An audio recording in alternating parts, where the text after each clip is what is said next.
ఒక గ్రామంలో రోజా అనే అమ్మాయి ఉండేది.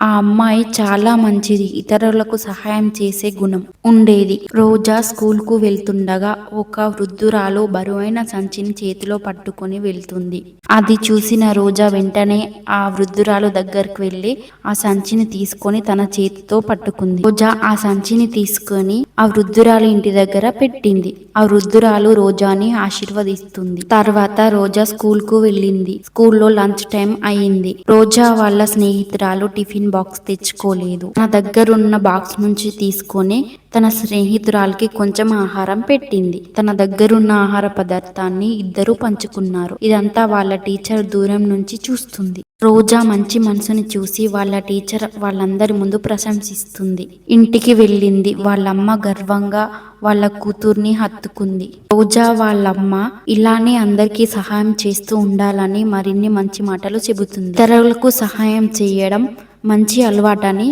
రోజాని చూసి ఇతర పిల్లలు నేర్చుకున్నారు.